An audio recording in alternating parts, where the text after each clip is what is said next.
Blake, if you don't deal with the anger in your life, it's going to destroy you. Dory 1, this is Fire Team Delta. Dad's coming home. Welcome to the Military Veteran Dad Podcast, where it is our mission to bring every dad home. I am your host, Ben Killoy. I'm a United States Marine veteran, husband, and a father. We will bring authentic conversations to inspire action in your life so we can close the gap between the dad you are today and the dad you want to be tomorrow. This is the Military Veteran Dad Podcast. Welcome back to Military Veteran Dad, episode 114. Is your life happening to you or for you? This question trips me up at least once a week when I hit a setback or I run into a feeling that I can't shake. A lot of those times, those feelings are rooted in a deeper feeling that I haven't looked at or dealt with. And to quote Elsa, as I often do, it's typically something I just need to let go.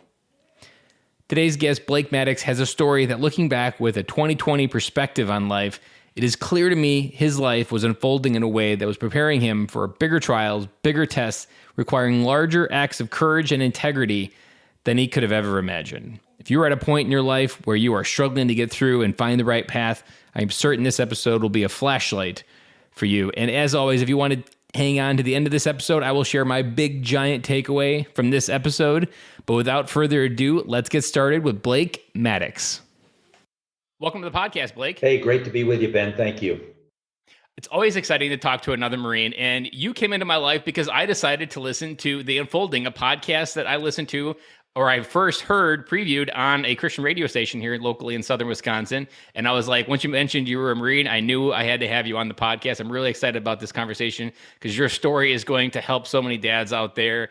And before we get to your story, go ahead and tell us a little bit about yourself and what you do today. Yeah, my name is Blake Mattocks. I'm born and raised in Southern California, been in Colorado now since 1981, so almost for the last 40 years. I'm married, have been married for 38 years to my wife, Melinda. We have two sons, Joshua and Ryan, both married. We have one granddaughter, Abigail. We all live in Colorado. We're thankful for that.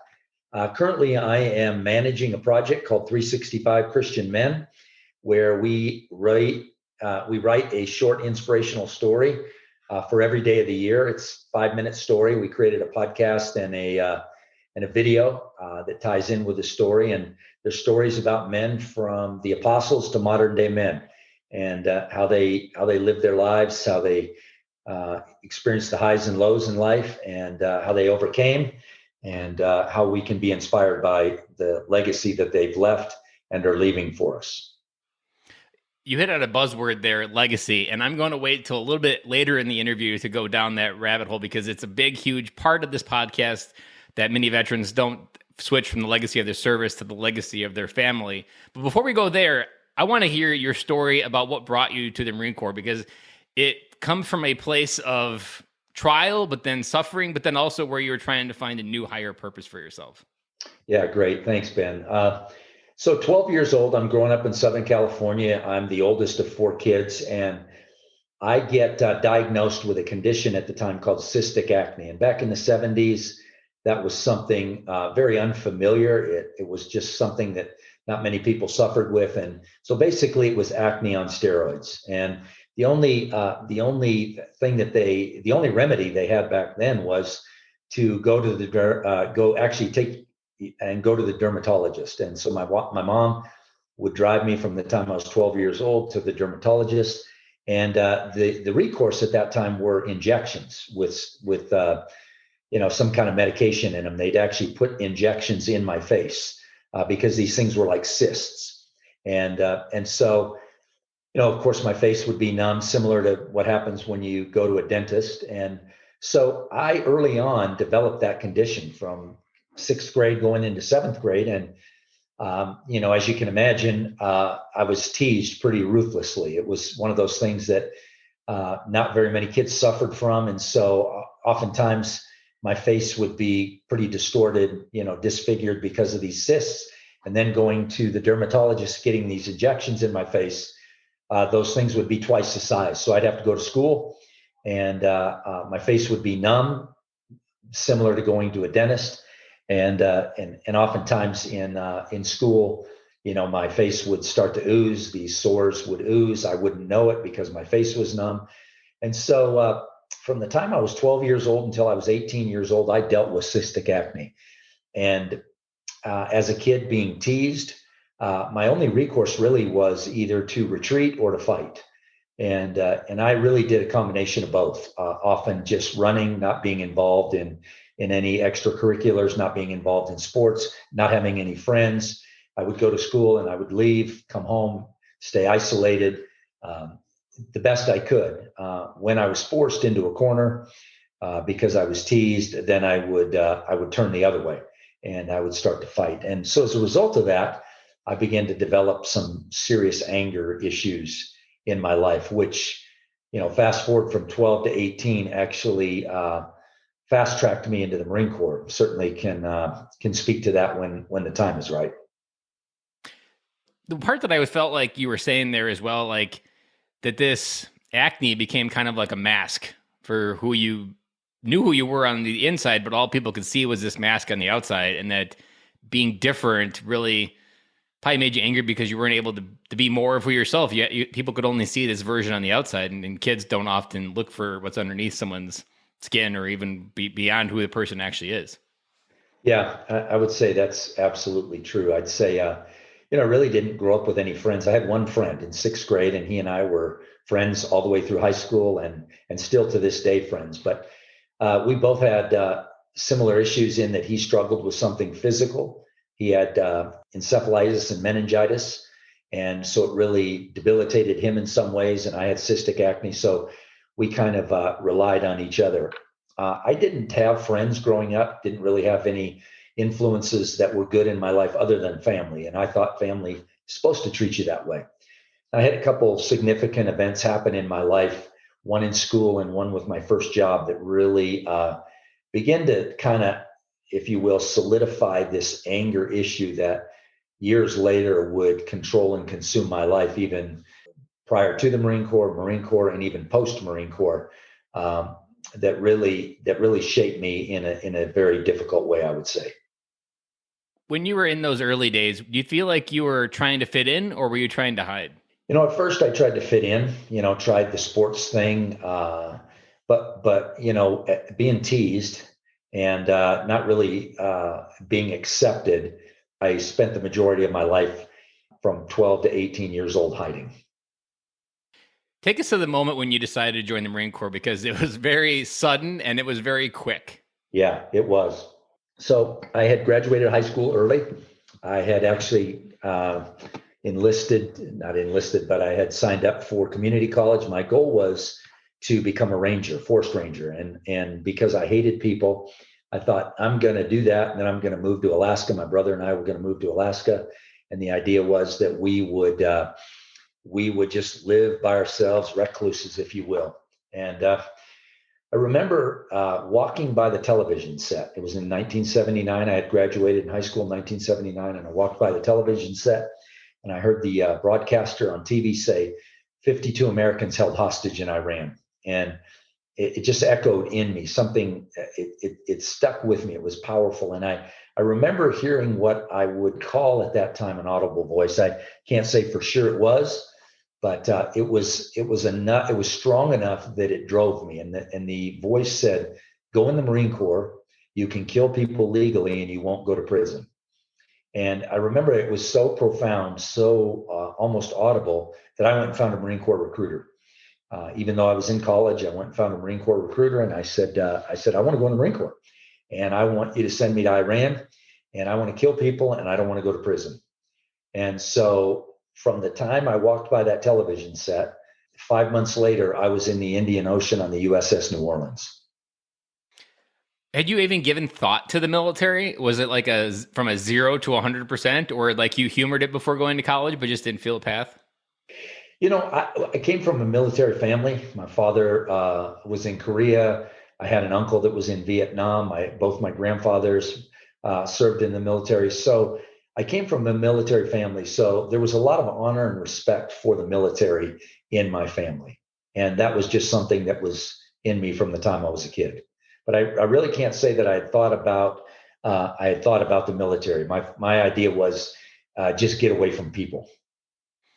When you went to Iran and you were in the Indian Ocean, do you feel like you were where you wanted to be, or do you still feel like at that time you were like, this isn't what I was looking for, I still need to keep searching? I would have to say at that point, I actually felt like I was in the place I wanted to be, because I actually said to the Marine Corps recruiter, as I said, send me over there because I want to do harm to people, but I don't want to go to prison. And so MCRD, I went back for infantry training school, flew me to Kaneohe Marine Corps Air Station where I was stationed, and then on the USS New Orleans. So we were deployed for 6 months out there on a Westpac as a show of force. And really, I had hoped that we would have an opportunity to engage the enemy, because I thought somehow in my mind as an 18, 19-year-old, I thought if I could just do harm to other humans, somehow this anger that was festering on the inside of me would somehow be relieved, somehow be dealt with. That was really my thought. It was the only way to really actually get the anger out, was to actually inflict bodily harm on people. So knowing that didn't happen, you only served 4 years, or did you serve more than 4? No, less than 4 actually, because wasn't wartime. My mother died suddenly, 38 years old, of cancer, melanoma. And my father was widowed. I was the oldest of 4. So they honorably discharged me under hardship conditions. How did that feel in that moment? Did you feel like you were getting cut short on what the Marine Corps was for you, or did you feel like this is just my next road?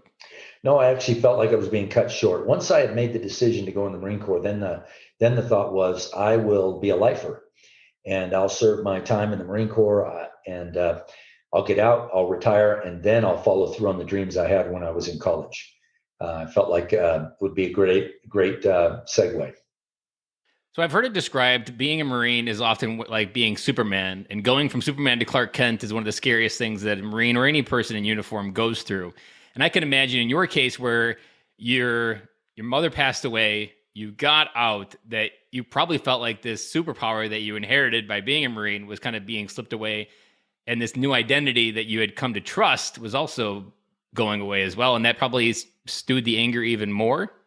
Yeah, I would say absolutely. I would say it peaked because when I showed up at the hospital and saw my mom in that hospital bed, nobody had told me my mom was sick. So when I got the news that my mother was sick and I needed to come home immediately, I came home to a person I didn't even recognize because she had been battling this for months.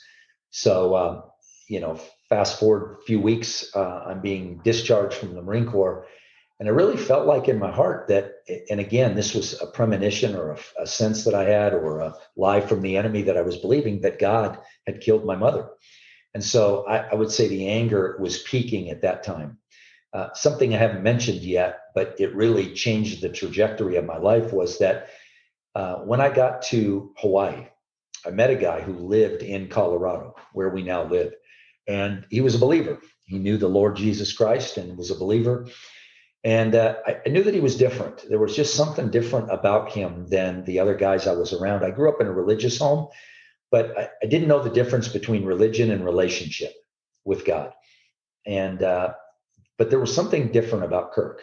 And I remember him talking to me often for those months on the ship about the Lord. And so when I did get discharged from the Marine Corps, I was at a loss, really kind of a crossroads in my life. What am I going to do? First I'm in college, changed that path and went into the Marine Corps. And now I'm suddenly out of the Marine Corps. And what am I going to do with my life? And I happened to get a card in the mail from his parents, who actually lived in Colorado. He was still in the Marine Corps. And I got a card in the mail from his parents who said, hey, if you want to come visit, we'd love to have you. And so I took a short trip to Colorado that ended up being a real turning point in my life. So for a man that doesn't have any friends, that doesn't have a connection to himself, that was running from a whole laundry list of things, what felt right about running towards Colorado? Yeah, what a great question, Ben. Thank you. I think what felt right about it was I trusted Kirk. You know how it is as a Marine. When you're in a fighting hole together and you're serving together, you'd give your life for the people that you serve with. And there's a trust level that comes, especially from being a Marine. And I trusted Kirk. And even though I didn't know his parents, there was just something in me that said, I can trust this decision. because it was a difficult decision to show up at somebody's house that I'd never met and knock on their door as an angry man and not know what to expect. Was that something that was kind of like a profound moment where you began to trust yourself? Because probably even joining the Marine Corps, it wasn't that you were trusting, it just probably, it felt like a direction that felt right. And this was something more aligned to a feeling versus maybe like actually trusting yourself. I would say you're right there. I'd say it would be more aligned with a feeling than trusting myself. I had no trust in myself. I was a ticking time bomb and ready to explode or implode, if somebody crossed me. And so I think it was more of a feeling. Just, I'm home now, and this was not my plan, and I don't want to be here. And so I just took off. So you found this family in Colorado that welcomes you in. From knowing a little bit about your story, you kind of were able to just kind of figure out who you were for a while. When did you start figuring out, like, what were some of the first pieces that you started figuring out about yourself that hadn't come to the surface yet? Well, I think one of the first things was when I showed up at their house, they didn't judge me. These are people that didn't judge me. And they let me stay for a week. And by the time that week was over, they said to me, if you want to move to Colorado, you can move in with us. You don't have to pay rent.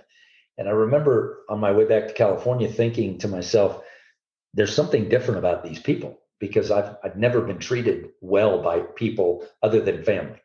Growing up, I wasn't treated by a boss well. I wasn't treated by teachers. And so this was really something profound for me.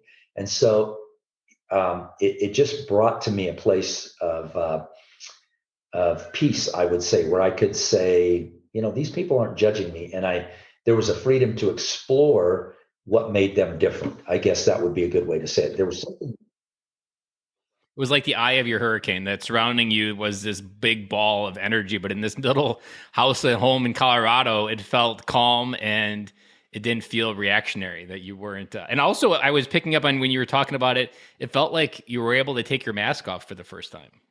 Yeah, I actually was. At that point, of course, the cystic acne was gone. And of course, I was fit, in great shape. And I found myself being invited by them to the church that they had attended, that Kirk had talked so much about.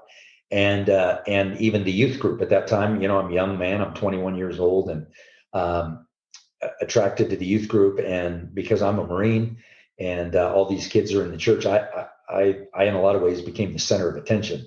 This was a new thing for the youth group. Here's this guy that came from California, nobody knows him, and he's a Marine. And so I went from not having anybody pay attention to me as a kid to now all of a sudden, in a lot of ways, the center of attention. Again, it was one of those things where it was so different to me. And I just recognized that there was something different about this group of people. And what I would come to find out in the next few weeks as that time began to unfold was they actually had a relationship with Jesus Christ.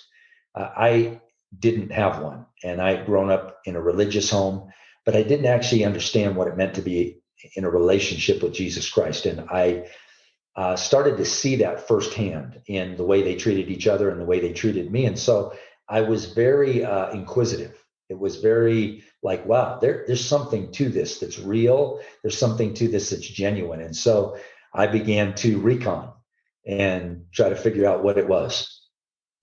Were you starting to make friends easier at this point, or were you still kind of very guarded and letting people kind of see who really Blake was at this time? Yeah, not long after I moved in with this family, they told me about a home that was called the student residence, where young people my age lived. And half of them were girls, half of them were guys. And the home was actually run by a pastor and his wife. And they invited me to move in. And so I moved into this home with 30 young adults my age, half guys, half girls. Girls lived upstairs, guys lived in the basement. And the main floor was the common area where we did life together. We ate and shared meals together. And so all of a sudden, I went from being in the Marine Corps and living in a squad bay to being on a ship to being now in Colorado, living in a home with 30 other young adults that were becoming friendly and were accepting me for who I was. I still had some serious anger issues that actually were going to explode in front of all of them in a few weeks after I moved out of the house. But but they were starting to accept me for who I was, even though at that point I didn't understand what it meant to have a relationship with God like they were experiencing. There's a huge component that you probably recognize when you're in that, or the irony that when we're in the Marine Corps, we recognize that we're a unit, we're together, we do it as a team. We're not an I, we are a team together, and we function as a team. And life is easier when you do things as together as a team. But what the military doesn't do is they don't condition you to understand you need to recreate your community and your team on the other side of transition. That we just almost automatically go into this isolation mode, especially modern day military members. We just leave, we self-isolate, we aren't told that we can actually have feelings, and we don't find our community, and we just become self-destructive, almost IEDs to the people around us that do care about us. And when you found that community, you probably was like, you probably had some very similar times of like, I feel these people care about me in some of the same ways that the fellow Marines did. Yeah, absolutely. I think that it's a great analogy you painted.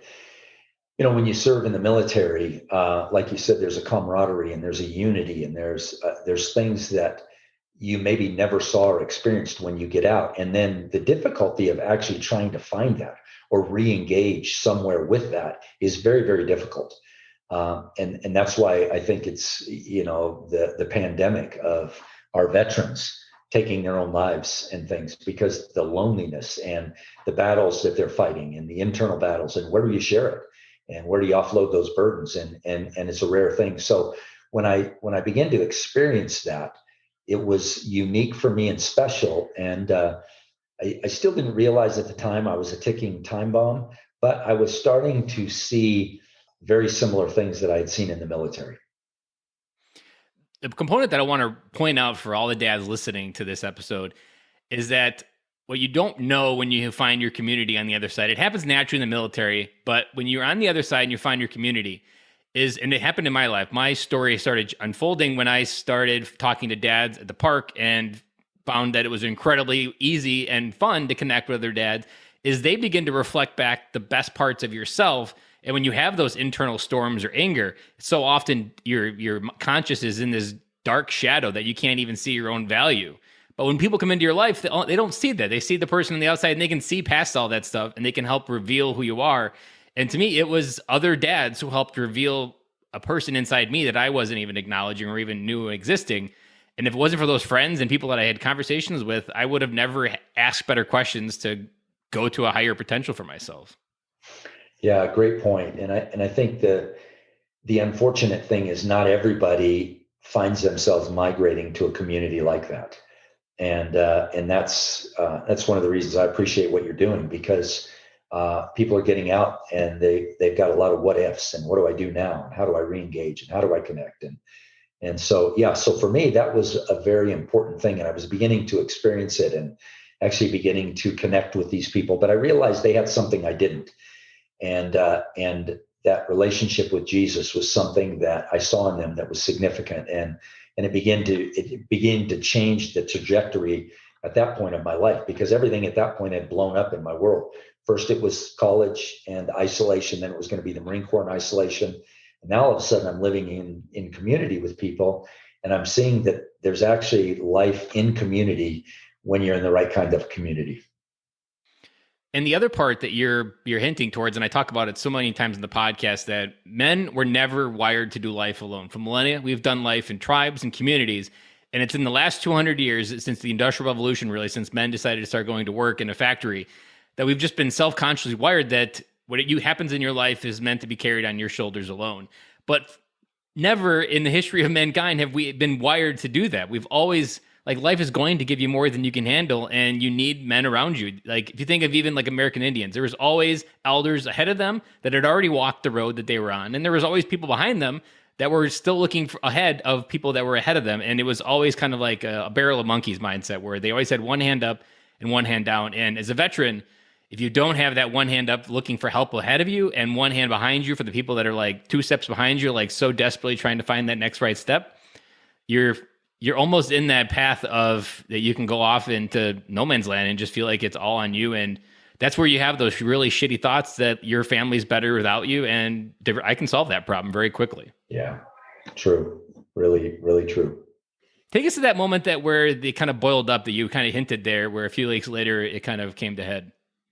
Yeah. So I moved to Colorado, and I move in the home. And I would say I had an encounter with God in a church service where the pastor was preaching. I really felt like he was speaking to me, and I found myself responding down at the front. And it really felt like God impacted me from the inside out and said, I've got a call on your life. And I actually have called you to be a pastor. I really sensed and felt that. I would say a few days later, I was in the basement and we were playing ping pong, and I was playing with a good friend of mine, and the basement was filled with people, and we were hitting the ball back and forth. And he said to me, "You ready to play a real game now?" And I said, "Sure." And he hit the ball across the table, and the ball popped up and hit me in the eye. And it just, I mean, he wasn't trying to hurt me. He just was playing ping pong. But Forrest Gump style? What's that? Forrest Gump style? Yeah, Forrest Gump style. Exactly. Something triggered in me, and I snapped, and I jumped across the table, and I grabbed a hold of him, and I slammed him into the corner of the wall so hard that I was ready to break his neck. And I remember at that moment just something grabbing me from the back, and in one swift moment, if I could describe it, I felt my whole body really being turned and lifted off of the ground. And the pastor of the home happened to be there at that moment. And he had me by one hand on my throat up in the corner of the wall. And I remember he said these words to me. He said, "Blake, if you don't deal with the anger in your life, it's going to destroy you." And I remember he let go of me, and I slumped down in the corner, and something very profound happened at that moment. So I could see the whites of people's eyes, because they had never experienced anything like this, that kind of an escalation or an explosion of anger, but something different with them than I had ever experienced. Instead of running upstairs terrified by what they had just experienced, one by one, they started to come over to me and say, "Hey, Blake, it's okay. It's going to be all right." And I felt like at that moment that I had a community that wasn't judging me, but was going to accept me for who I was at that moment and help me walk through that.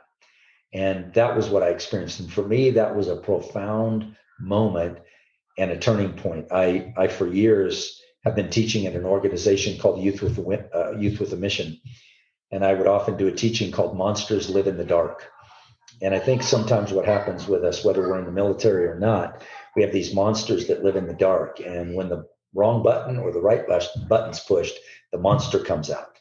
And that's what happened at that moment.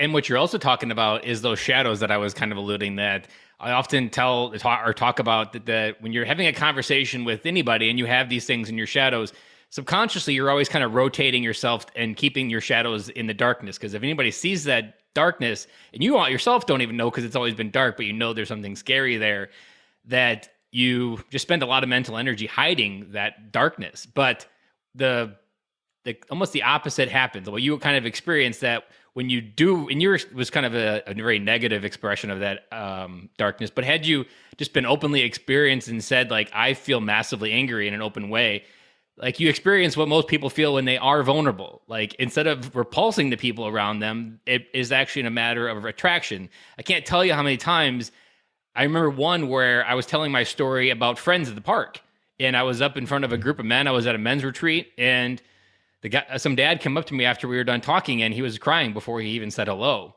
And it was my story, my little moment of being vulnerable about doing life alone that brought him to tears, because he put words to feelings he didn't understand. And that's the part that veterans don't understand. I mean, I'm a Marine that talks about his emotions, expresses his feelings, and tells his stories and shows all of his darkest secrets on a podcast. Like, to me, I'm an example and an oxymoron of the path that we all need to do as veterans. And it's humbling to hear what had happened in that moment and what was going forward.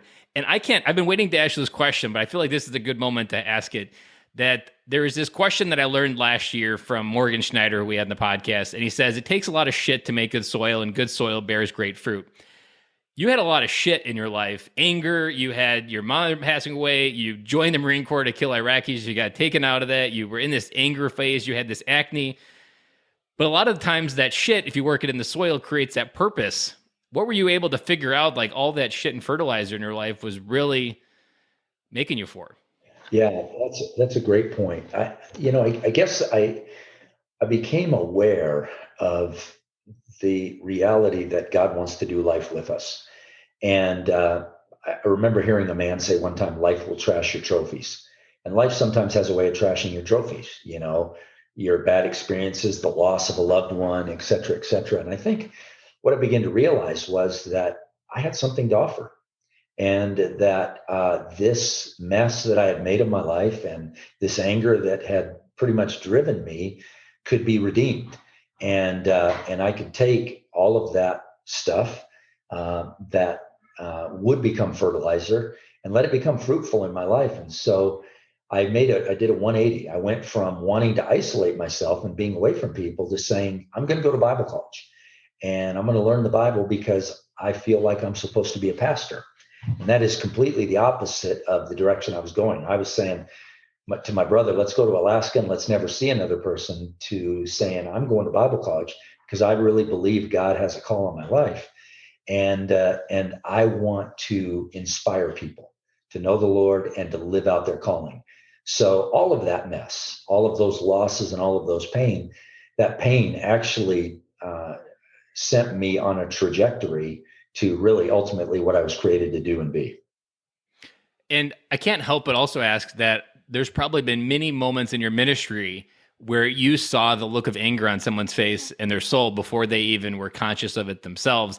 And that's the part that when you're in the thick of the shit, you don't feel like there's going to be any purpose. But I know for me, I was in a similar boat where I didn't have many friends growing up in high school, and I just didn't feel like I fit in. I was not accepted, and I was just afraid to talk to people. And I can see it in someone's face even before they even know it, because I was there. I was in their shoes. And I'm sure that you've been able to take what happened to you and not maybe not say the same words, or maybe you have a few times, but you've been able to pull people up from that pit of anger because you've been there, you've walked those shoes. And that's when you can find purpose in that shit and be able to work it in and understand how you've just saved a family from a suicide potentially, maybe and you have those moments. This is the other key thing, like whether you lost a friend in the battlefield or wherever your tragedy happens, there's going to come a time where you're able to step in someone's life, be someone for this person. And you're like, I wouldn't have had my life any other way, and this moment wouldn't have happened. And I'm grateful for all the crap that has happened because this moment is something special. Yeah, totally. And I think that's a good point to make for those that are listening today. Those that have somehow in their minds disqualified themselves. Your experience, whatever it is that you've experienced and whatever it is that you've gone through, you can turn your pain into purpose. And when you've experienced something, you can see when somebody is struggling with where you've been and what you've been through. And to have an opportunity to reach your hand out and reach down and grab a hold of somebody and pull them up and try to encourage them or build them up is powerful. But I think sometimes we believe the lie that the pain we've experienced doesn't have a purpose. Your metaphor of fertilizer and fruitfulness is so true with life. And I think that's one of the things that my wife and I determined, was that we were going to use the pain of whatever it is that we experience, whatever it is that we go through, to try to help people. And there's another point that there's another question I want to ask I had a Bobby Dove on a podcast last November, and there was still this moment that I still love, and I've asked this question many times in the past and since that episode, that he lost an arm and a leg to an IED in Afghanistan, but he describes it as the best day of his life, and that we had to work through it. We came to the conclusion that this was how God needed him to learn to love himself and learn to ask for help. And that this was the test that he had to go through to really get to the other side to learn that lesson. Do you feel like I think I have an idea, but I'm interested in what your answer is. Do you feel like there's a lesson that this trial that you were going through up to this moment where you were kind of shaking, the anger, like waking up, like this was the test that you needed to learn this important lesson, and all of these events had to go through to learn it? Yeah, totally. I think I can look back, I'm old enough now that I can look back and say that most of the trials in life are crossroads. And it's the decision that we make at that crossroad that determines, how we're going to respond to it and where we're going to come out of it. And I think there's no question. It began me a journey on having to look on the inside, and not so much being concerned about what people saw on the outside, but really looking at the inside. What is it that caused me to be so angry? I didn't like myself. I thought nobody liked me, so I didn't like myself. I didn't respect myself. And so it really caused me to look in the mirror internally, which, is important. We live in a world today where it's all about outward appearance, and really we have to look on the inside. And so that was probably, as an adult, one of the first defining moments for me, actually looking in the mirror and saying, you are not just anger. That doesn't need to define you anymore and control you. More importantly, control you. And but it was work. It was a hard job, hard work to wrestle that out and work through it. Is there a particular moment where you realized that when you looked in the mirror and you were able to unconditionally love all the good, the bad, and the ugly looking back? I wish I could tell you that it happened in a moment, but I would have to say it was a process. And I think that's one of the things that sometimes is challenging for us. That when we become aware of something, we think that automatically we should have a handle on it. We should be able to overcome it. But the truth is, oftentimes there's a lot of work involved. I think that the first thing that's important is there has to be an awareness, and then there has to be intentionality. You have to target that thing you're going after. And I really began to target it. And the more I did target it, the more I began to realize that the lies that I believed, the power of the lies that I had believed, had really controlled everything that I was doing. And I had to unring a lot of those bells and unwind a lot of those lies. I can imagine, because I've seen it for myself, that probably a theme of that was that you are worthy of love. And I think most people who go in that pursuit of Christ and God, that's like one of the first truths that they have to let go, that I am worthy of love and I am worthy of having a rich life. And I have to let go of that idea that that's not me. Yeah, and that's an aha moment, I think, a lot of times for people, because most of the time, if we're not careful in the world, we aspire to external validation, where really the validation has to be internal. Because if it's an external, then it's subject to too many uncertainties. But the internal validation comes from knowing that God loves us and he created us. We're fearfully and wonderfully made. There's never going to be another one like us, and we're unique. And he doesn't want us to be somebody different. He wants us to be who he's created us to be. And the discovery of that is super important. And so this is kind of like the middle part of your story. While you think anybody listening to this episode might think like, from here you found your path and you're able, but life wasn't done letting you learn the lessons of this anger and letting it go. Fast forward a little bit to how you had risen up and then had to learn how to fall back down and then still stand back up and know who you are. Oh, great question. Thanks, Ben. Appreciate how you're transitioning this interview.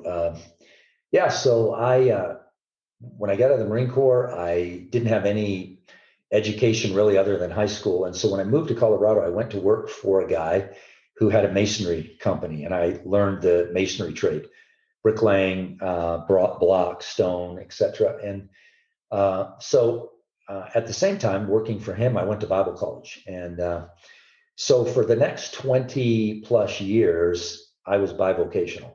My wife is an RN, and we were raising two sons, and I was working, laying brick, doing construction work, and pastoring. And I would say I did that bivocationally for a long, long time. In 2008, I actually was able to go full time into the ministry, and did that for about the next 10 years full time. And then I hit what was much more than a bump in the road.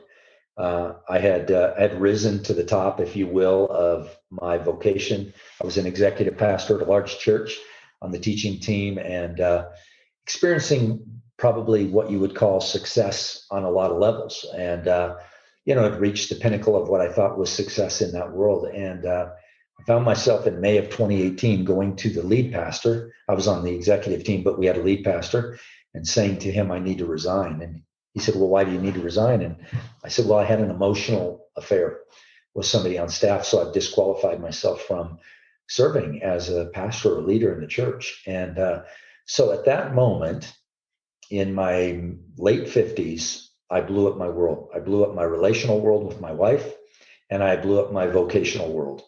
So for decades, I had built a rapport and respect, and had really worked hard to have that. And all of a sudden, I just blew it all up.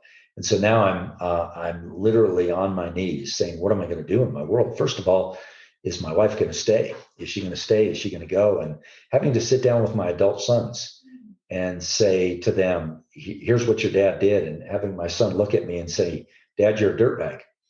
And for doing that to my mom. And so in May of 2018, I blew up both of those worlds, relational and vocational. And the past 3 years have been a long, hard journey of working together to redeem and restore my relationship with my wife and figure out what was going to be next for me.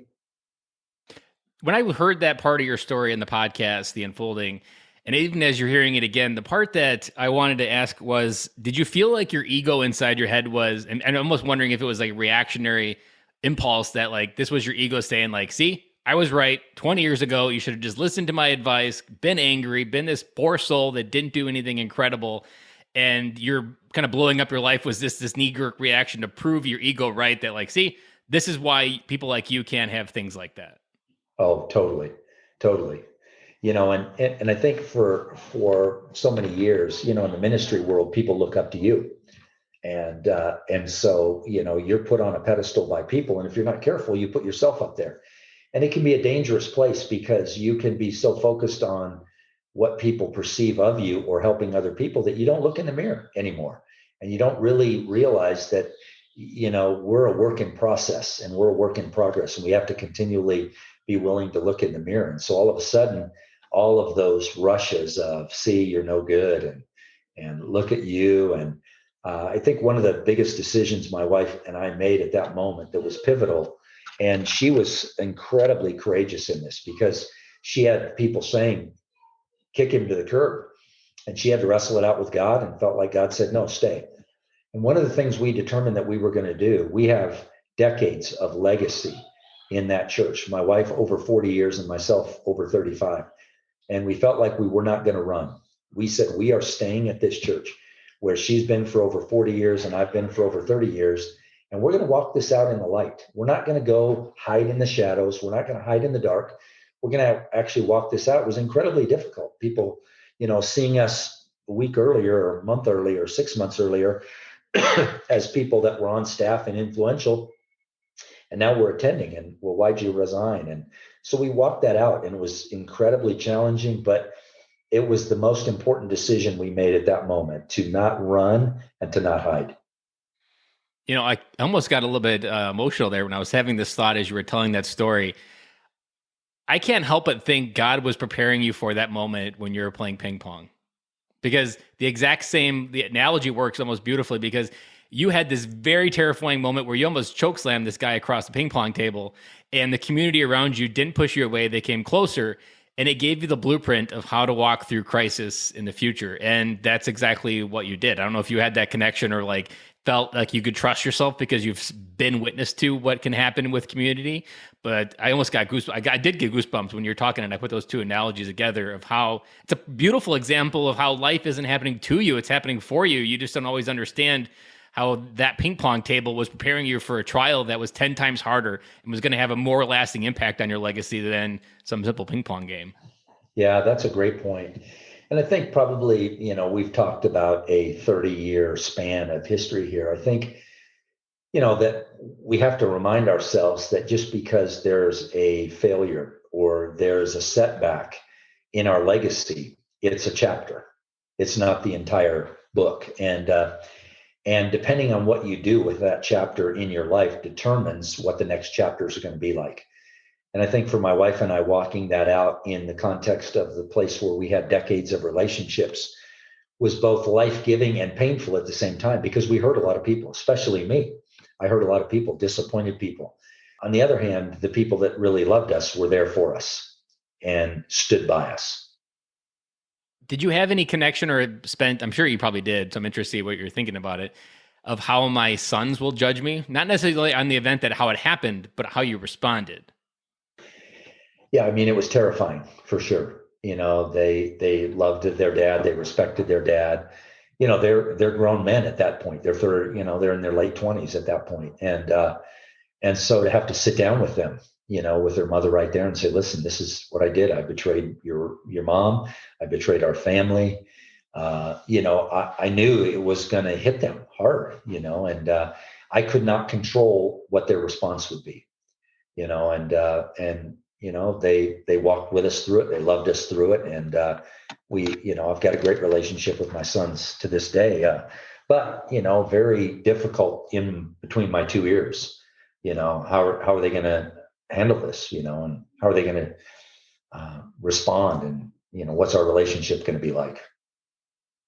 And so you've had 10 years since that event to observe how your sons have grown up.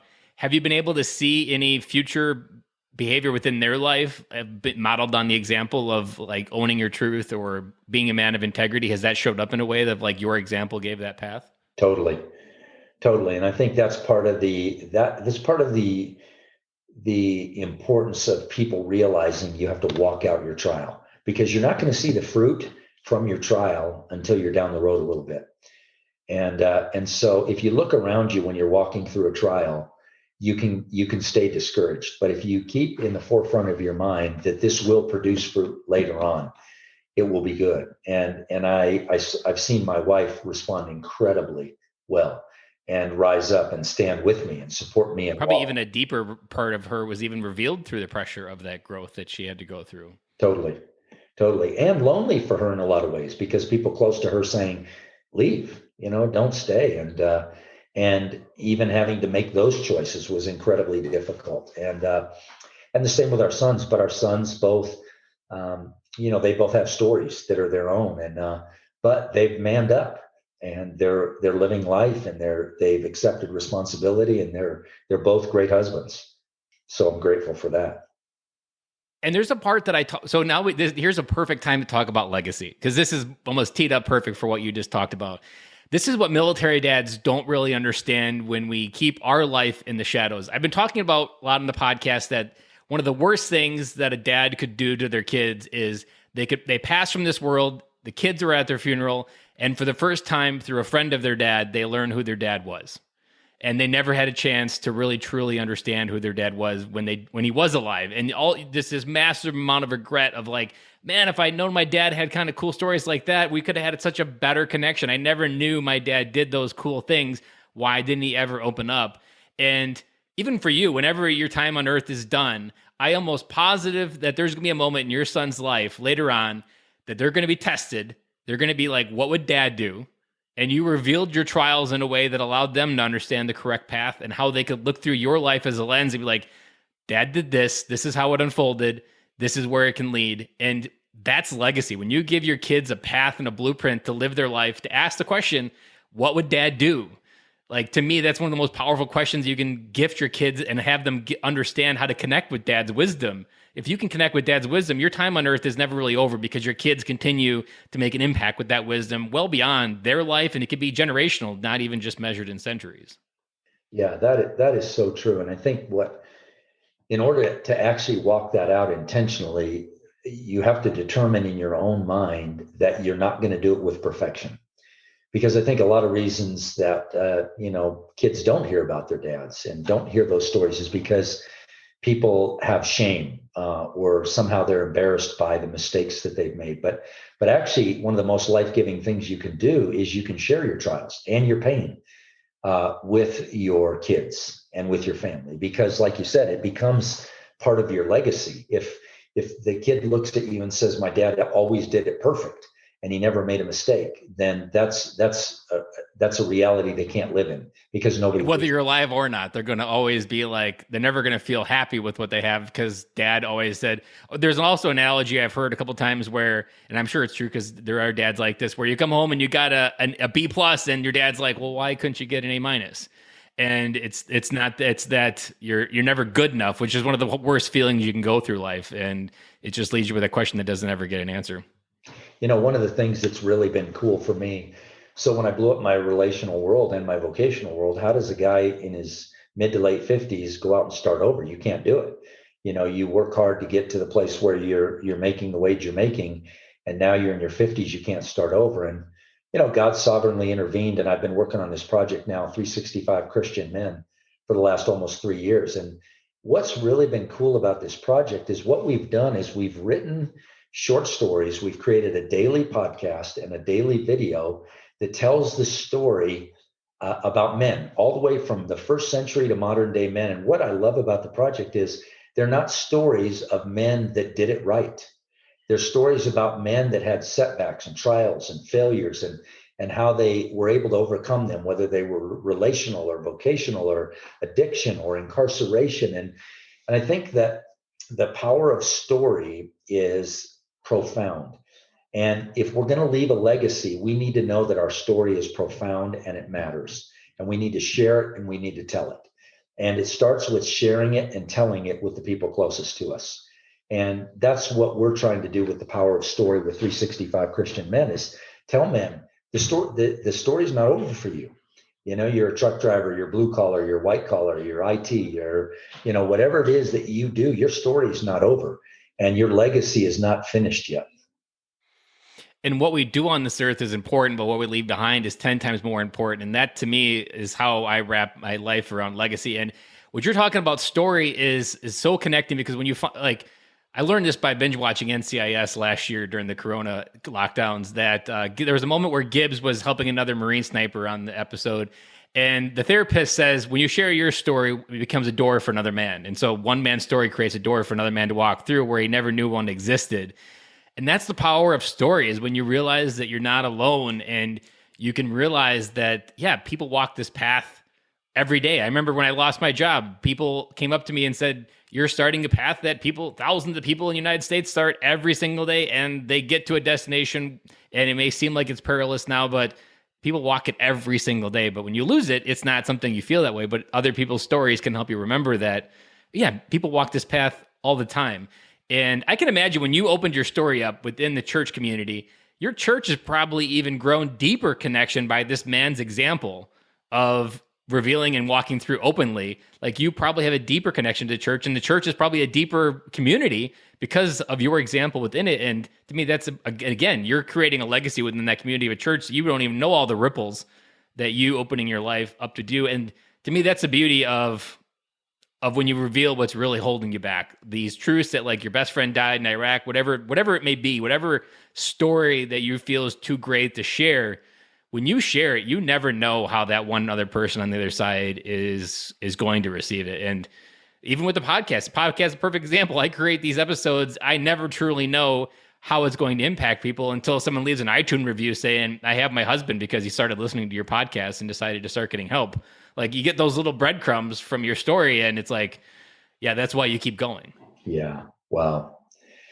And you know, and I would say for the listeners who are out there today saying that my story is not important, it's not significant, it's not like somebody else's, I don't have a cool testimony like Ben or like somebody else, that's a lie. Your legacy is important and it's valuable, and somebody is going to benefit from you sharing your story. And so be willing to open up, and be willing to share your story. And if you're in that place of pain, open up and share it with somebody, because there are people out there that want to listen. And don't isolate yourself. And as I've kind of just put together my head from this last trial that you just shared, it's kind of like God was really trying to tell you to wear the inside on the outside of yourself, that, like, take these masks down, feel safe to bring all the different things on the inside out, and be that example for others, that almost wearing yourself inside out a little bit, and with the scars and everything on the inside that you feel. Like, that to me was like your ultimate lesson that God was trying to teach you, is like, it's okay to reveal everything on the inside, and you can be an example for others, and like a torch almost of like, this is the way that you can walk this road with me and still show everything that is on the outside. Yeah, I could not agree with you more on that. I think as hard as the last 3 years have been, and the most painful for my wife and I, they have been the greatest in many, many ways, because we're stronger. Our relationship is stronger. Our relationship with our sons is stronger. So I would say no question about it. And so the importance of walking out your painful experience is going to reap a harvest at some point. You know, the thing I'm doing now, I would have never dreamed that I would have an opportunity to do. And I'm grateful because I'm experiencing something that I didn't have an opportunity to experience. But wasn't until I was willing to come face to face with really what I still had to deal with. We can't ever get to the point where we feel like we've overcome it all and we've arrived. And there was a pride and there was a false humility in me that was ugly and it was deceptive. And I was living in that. And even as a pastor, living in that. And even that probably was felt like a little bit of a mask that like you could hide on this pedestal of being the executive pastor for the church. And while it was noble and most people aren't going to call a pastor out for anything that they see might be as BS, it's a great place to, and you hear stories about that all the time of where a pastor rises and there's really a dark side that most people never know. And they probably don't take the noble road that you did of owning it and still being at it, not necessarily at the top, but not running from what actually happened. Yeah. And I think that, a lot of credit to my wife because, it would have been easy to run, would have been easy just to pick up and start over somewhere. But, the healing was going to come from staying in the light. And, as being one of the executive pastors, there was a few of us staying and walking it out there. I had to deal with the shame again. I had to deal with the pride, had to deal with the unforgiveness in my own heart. I had to deal with all of the ugly and all of the insecurity and all of the stuff that had been so masked for so long. And as painful as it was, I'm grateful and I wouldn't trade it for anything. I'm interested to see how this showed up in your life as a dad to your sons.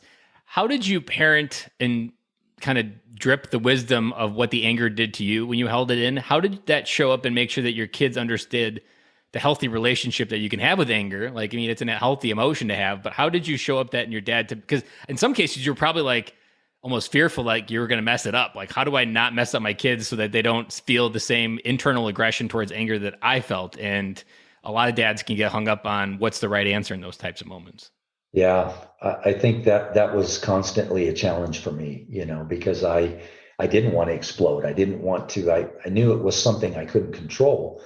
So, I was always careful. And so there were times when I just have to leave, so I didn't do that. And so I think I was able to somehow keep my sons from being exposed to that volatile anger, but I wouldn't say it was a healthy thing because how did you teach them to understand it as they entered adulthood, as they grew up? How did you give them the understanding of how to work through it in their own life? Yeah, I think the older they got, the more I realized that, I needed to talk to them from the inside out, not the outside in. And fortunately, I had a good relationship with my sons. I spent time with them growing up. And so they would have probably at that time, called me a good dad. I wasn't a derelict. I wasn't absent. I spent time with them. And so there was some relational credibility there that when we had to talk about hard things, when they were going through middle school and high school, we had some relational collateral there that we could use to talk about those things. And so when the anger was there or they were dealing with the addiction things or the relational things or the challenging things, we were able to talk about it. Do you remember the time when you did tell them about the moment where the pastor came up to you and told you that if you don't get this anger out, it's going to hurt you? Yeah, totally. I do. And they'd heard it many times because, growing up in church and their dad being a pastor, I would often share that testimony, and so they knew it. They knew it. They had heard it multiple times. And, they were always inquisitive and always would ask about it. And so we would talk about it. And I'm sure there's probably going to be a moment, maybe it's already happened, where it's like they go into a life moment and they're like, oh, this is where that story that I heard all this time, that they probably just don't even maybe really understand the credibility of the story or like the wealth of knowledge that comes from it.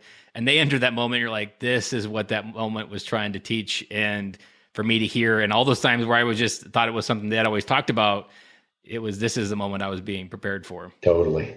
Yeah, absolutely. So what does the future look like for Blake? Where is your future feel like you're headed? Is it continuing to work on this for a longer time, or is there something else in the future for you? Yeah, I think a couple things. I think, I'm grateful for this opportunity, 365 Christian Men, and I hope to do this for the rest of my life. I hope to be, because the power of story. We're never going to run out of candidates. There's always going to be a story we can write. We're getting ready to start 365 Christian Women. We're going to do the same thing with women that we did with men, 1 year's worth of content. But the other thing that's really important for my wife and I is we want to share our story. we're starting a ministry called the Master's Message Ministry, where and you heard our testimony on the Unfolding podcast. We want to walk alongside of people. We always felt like for years that part of our heart for the church was that the church should be the place people run to, not run from. And when people are hurting, the church should be a spiritual hospital. And we have always had a heart for people that are hurting inside the church, because unfortunately, churches oftentimes are where people perfect the masks that they wear. They walk in, you ask how they're doing. Oh, I'm doing great, we're doing great. And they walk out and their life is falling apart. And so we really want to be able to minister to people who are hurting, whether it's individuals or whether it's marriages. And we want to be able to come alongside of them and talk to them about our experiences and what we've been through and really be there for them. And I've heard this analogy just last week, so it's fresh off the presses of my head, that there's kind of three voices out there in life. There's the fellow traveler, which sounds like a lot like what you're looking to be. There's a Sherpa that's been up the mountain before, and they're going to help guide you up there before, also very similar to what your story is. And often the other one, the sage, is one who lives at the top of the mountain, and you have to climb the mountain on your own to get to that wisdom. But that's not often the best place where you can serve people. And I love the part where you're at, where you're actually being in that Sherpa, where I've been up this mountain many times. I can help you get up there and help you understand where you need to watch for those pitfalls, because that's the part that we don't realize with community is the people ahead of us know where the shortcuts are. They know where, hey, watch out, there's a bump there that's really hard if you don't slow down. That's why we always need people ahead of us, but that's not how society is wired. And that's often even somehow like within the church community, it's not something that we feel. I mean, I grew up Catholic, and in my church that I grew up in, it wasn't where I felt okay being revealing something hard. It was, you had to follow the rules, and that's how it worked. And that never created, like what you said, I resonated with that a lot, of not having a relationship with God. I understood religion, but I didn't have a relationship with God, because I always just felt like if you follow the rules, that's how you get in heaven. But that wasn't useful as a 36-year-old dad, that I was like, I don't just need to follow the rules. I need to ask for advice. I need to be able to have a conversation, and I need to be able to talk to people that have been on this road with me and help guide me there. Yeah, great point. I think that once we come to the realization that everything is done in the context of relationship, we've set ourselves up to succeed. Religion says follow the rules. Relationship is different. I remember hearing as a kid, and I've never forgotten this, rules and regulations without relationship breed rebellion. And whether you're talking about your relationship with God, if it's not a relationship and it's religion, you're going to rebel. If you are living in a home where it's all about regulations and rules and there's no relationship, there's going to be rebellion. And so God created us to be in relationship with him and relationship with one another. I think it's really important that we're in accountable relationships where iron sharpens iron, and we can test each other. We can stand with each other. We can hold somebody up when they're going through a trial and a difficulty. And like you said, I love that metaphor of the Sherpa and the traveler, and that's brilliant. And I think that's important. And I think for the listeners, that just, do I have those people that I'm accountable to? Do I have those people that can speak into my life? And if not, you need them. Where is the friend that you were in the fellow Marine Corps with that helped point your direction towards Colorado? Where is he today in your life? Today, he lives, he's back in Colorado. He got out of the Marine Corps, went to work in a high security facility, moved to Arizona and spent 2+ decades in Arizona, and has moved back to Colorado now, is back here now, and is not quite retired yet, but still lives here in Colorado. And his family doesn't live here anymore, but he still lives here. I actually had the opportunity about 20+ years ago to officiate his wedding. Oh, that would have been like a full circle moment, almost like pinch me right now. It was very special. Feel like it's happening. Very special. And I can't imagine, to think of his legacy in that small little micro moment where he gave you a nudge to hey, go out to Colorado. That was literally like a 90-degree direction turn for you, and it rewired your family tree forever. You were able to redevelop an entire new branch of what your legacy of family means, and it came from just a simple random act of kindness of him showing up in your life at the right time, which is why I think it's so important for community. Like we've been talking about, you never know who needs your message, and who needs to know or have a check from a text like, hey, what's going on? You never know where someone is at. I always like sending thank you cards because you never know how someone is that day, the moment they open that mail. Like, they may have been fine when they were talking to you, but when you send them a card, like maybe that was the day. Or even when I'm out in town, I often think like you never know what it took for someone to put their pants on that day. So you saying hello, like, could be like, whoa, this guy just said hello. No one ever says hello to me. No one ever notices me. And he did. What does that mean? And they could entirely come up with new directions from that. So I can only imagine what he thinks about like the just the humbleness of what his life has unfolded and how God showed up in his life to like, hey, give this man an echo to head to Colorado. Yeah. Well, I don't think we'll know this side of eternity, all of the importance of all those relational connections and dynamics. And it's like, this is the best part of being a military dad, because even though your military service was cut short, you were exposed to a view of the world, that anger to the world, that almost helped also reveal a deeper side of the world. And military dads live a rich life. And if we can show up in our kids' life and help give some of that richness and depth to the world that we understand, we can create such a better generation in the next generation of kids that can understand how they can fit into the world and make it a better place. But we have to show up. That's the key component. You can't be a side seat dad. You can't be a halftime dad. You've got to be there intentionally helping your kids understand who they are and how to go out in the world and change it. Absolutely. Well said. So Blake, final question. What is your best piece of a parenting advice as a dad, whether it be maybe some funny anecdotal advice of being a father? You've got the perspective of looking backwards as your kids are older now and looking back. What are what's like a really good piece of advice you're like, I'm really glad I did that because I can see over their life how that played out? Yeah, I think I would say be intentional and be involved.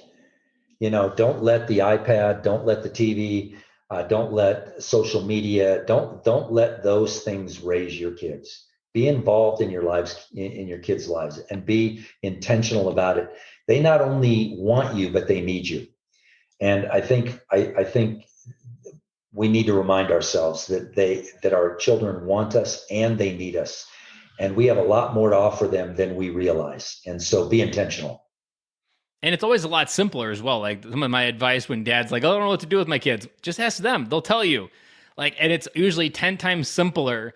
Like there's times where we used to go mall walking when the malls were open, COVID wasn't around. And this was their favorite thing. We literally just walked around the mall before it opened, and we're just right there with the senior citizens, walking the mall and letting them run in the winter. Like, I can't tell you, probably 10 times a week in the summer, they would ask, hey, Dad, can we go mall walking? That was the best thing that they loved. And like, it's always the simplest things. They just want to be with you and do something, whether it be playing a simple game on the floor or something simple. It doesn't have to be. We make it complicated, and we make parenting complicated because all they want is your time. And that's the hardest part for us to realize, but it's the easiest part once you wake up to it, that there are hard days where parenting isn't easy. But if you just understand that all they really want at the end of the day is to understand who their dad is and a little bit of his time, like that's the best piece of advice that you can give someone. I love that.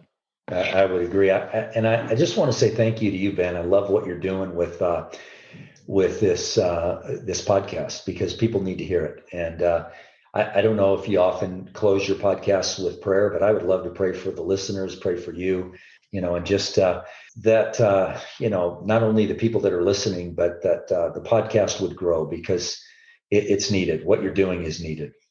I'd welcome that. I've had a few people that have prayed with me on the podcast at the end. Father, I want to say thank you for this great opportunity and this privilege today to share authentically, Lord, your goodness in my life and your faithfulness. And even at the lowest points of my life, God, I can look back in the rearview mirror and say that you were there. You never abandoned me, and you were always there. And Father, for the listener, you know where each and every person is today. And Lord, I pray that you would meet them right where they're at. That Father, if they're at a desperate point, that they would reach up and reach out, that others would reach out to them. And Father, that they would not be lost by the power of the lie that says their life doesn't matter or their life is not significant. It is, in fact, significant. So God, thank you for the great work that Ben is doing. Thank you for his heart and his passion for the veteran. And Father, I pray that you would increase his platform and the opportunities to be able to minister to veterans out there who do feel isolated and lonely, or those that are inspired and encouraged when they hear these podcasts. God, thank you. And we pray that your will be done in all of this. In Jesus' name, amen. Thank you for that, Blake. That was really cool. That was really beautiful. And I always get goosebumps when people do that for me, because it's also something that we're not used to as a society, when people go into those moments and pray for you, because in those micro moments where someone steps into your life, you get kind of a window to your own soul at the same time, because people are appreciating what's going on. They're appreciating what you're doing. And in the heat of regular everyday life in America, you can easily get lost of what's important. And it's always powerful when someone prays for you. Well, thank you. Thank you for the honor of being on the show. Thank you for serving this great country, Ben. And thank you for what you're doing for veterans. Thank you for listening to today's episode. This episode with Blake Mattocks, I know, pushed the boundaries on a lot of different topics, and the amount of vulnerability that Blake has with this story is just unreal. And I knew the moment I heard Blake on that other podcast, I knew I had to have him on. But for me, the big takeaway was recognizing how even when you think you've dealt with something, sometimes you haven't dealt with it. And I think that was, to me, a big takeaway of Blake's story, because he thinks he's identified anger. He thinks that he's working through it. But in many cases, that anger was still rooted in so much of his behavior from early on in high school, where he wasn't accepted. He was rejected by many means that we have as a society to accept someone. And that anger just governed his life into the point where it literally, he had to blow it up. And the amount of courage and integrity that he displayed when he did blow up his life was so admirable, because not every man lives life on that kind of integrity. But if you've served the military, integrity is something part of our core values. It is something that you know deeply. It's wired into your mind. It's wired into how you behave on a daily basis. But what we often don't realize is integrity is often the path through whatever we're going through.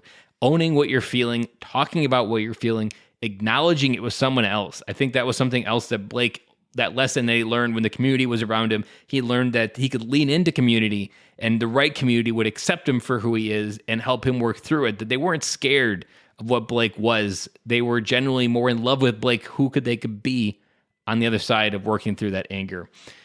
And so if any part of that episode really resonated and you're ready to work through some of the things that you need to work through, I want you to head on over to benkaloy.com. There is a free coaching call there waiting for you. I'd love to dive into what you've got going on in your life.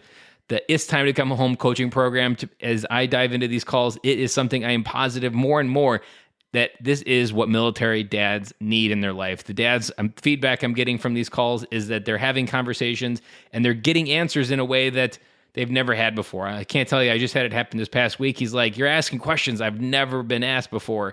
And I asked a simple question about coming home, and he almost broke down, starting crying, because he didn't realize that he's been chasing the feeling of coming home for so long, but no one had put those words together. So if any part of this episode or any part of Military Veteran Dad is resonating with you, what are you waiting for? There's never been a better time to move through that fog that you're feeling, to have a hand reach through that fog and pull you through. Again, it's waiting for you over at benkaloy.com.